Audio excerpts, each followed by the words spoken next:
আসসালামু আলাইকুম গাইস, আজকে খুব সহজেই আপনাদেরকে বানিয়ে দেখাবো কলার লাড্ডু।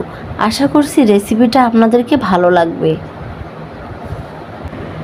একটা বাটিতে কিছু পরিমাণ কলা কেটে নিয়েছি, তারপর এগুলো ভালো করে ম্যাশ করে নিয়ে নিলাম।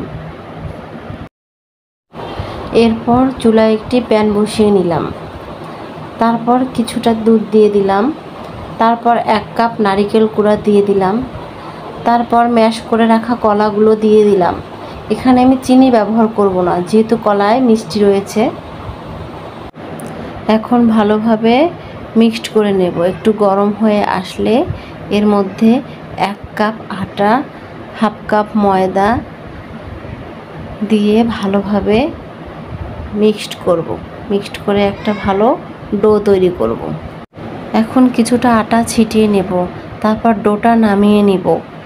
এরপর 1 চামচ তিল দিয়ে ভালো করে ডোটা মেখে নিব। মেখে নেওয়া হয়ে গেলে এরপর 2 হাতের সাহায্যে অল্প অল্প করে ডো নিয়ে লাড্ডু শেপড করে সবগুলো আমি বানিয়ে নেব। দেখুন, আমি সবগুলো গোল শেপড করে বানিয়ে নিয়েছি। একটা বাটিতে একটা ডিম নিয়ে নিলাম, তারপর ডিমটা ভালো করে ফেটিয়ে নিলাম।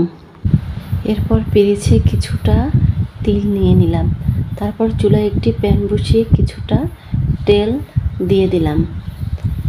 এরপর বানিয়ে রাখা লাড্ডুটা ডিমের মধ্যে ভালোভাবে ডুবিয়ে তারপর তেলের মধ্যে ভালোভাবে মেখে তেলের মধ্যে দিয়ে দিলাম।